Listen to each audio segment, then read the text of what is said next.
Oi, alright, how's it going? I'm Grant, you're you. This is Doodle Review, the channel that has rock and guitar music in its heart, but a soul that craves all shapes, tastes, and genres of music. Today, we're dipping into that beautiful meeting point between euphoric club music and pop mega hits with the album Mid-Air by Romy. It may have taken a while, but finally, last year in 2023, we got the full set, finally, a solo album from each member of the XX. Ironically, it's been the silent member of the trio, Jamie XX, who's been the most vocal in terms of musical output over the years. The producer and beatmaker was first out of the gate before we even had the second XX album, dropping the solo release We're New Here in 2011.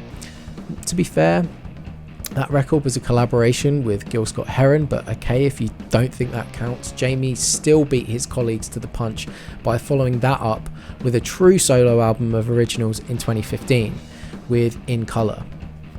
Basically what I'm saying is we've had to wait over 10 years for either of the sultry, seductive, enigmatic voices of the XX, Oliver Sim or Romy Madley Croft, the ones we really want to hear from, to drop a record.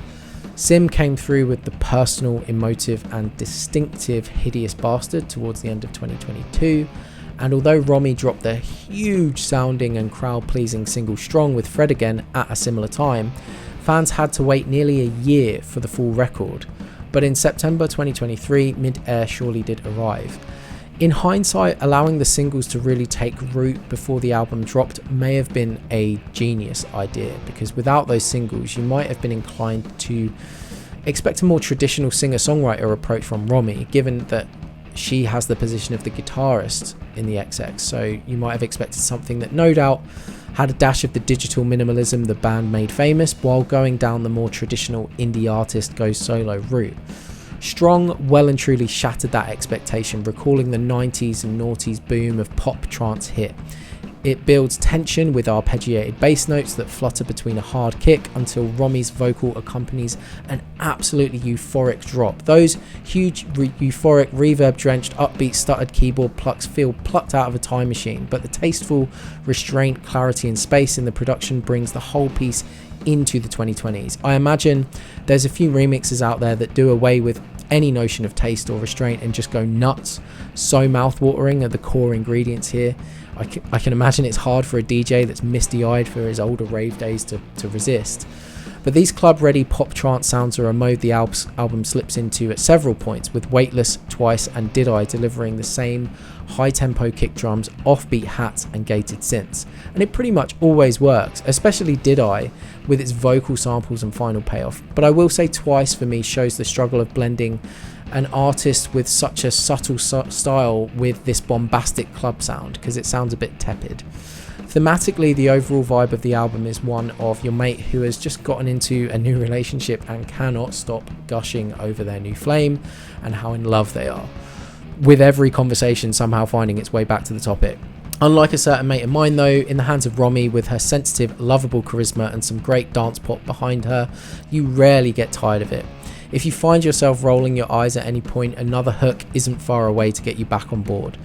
The album manages to pack a surprise in its closing moments, revealing that despite Romy's penchant for the darker, breathier, more intense side of Euphoria, she can actually really kill it on a lighter hearted, funky house track as per Enjoy Your Life and She's On My Mind.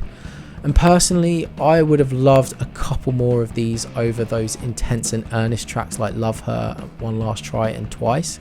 A few years ago, I bought a compilation called Doing It in Lagos, a boogie, pop and disco in 1980s Nigeria compilation, and it was a track by Obi Obinoya called Enjoy Your Life that has always been my secret weapon at parties for years, and it was really fun to hear that sampled on the eponymous track on Mid-Air.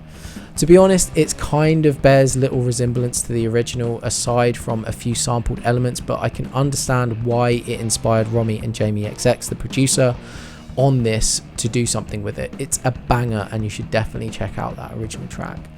I'd love to hear more from Romy in general, but even more so if she wanted to go in that kind of lighter hearted direction.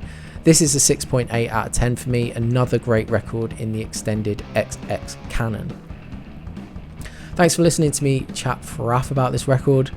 If you've enjoyed it, let me know. I'd love to keep doing this and dedicating time to these reviews, and every comment and every subscription is a kind of step forward to doing that. So do consider doing one or both of those things. Subscribe, share some thoughts, show some love, or just have some abuse in the comments below. And there's some other videos linked down there that you might like as well. So yeah, we might see you in another video at some way down the road. Cheers, mate. Bye.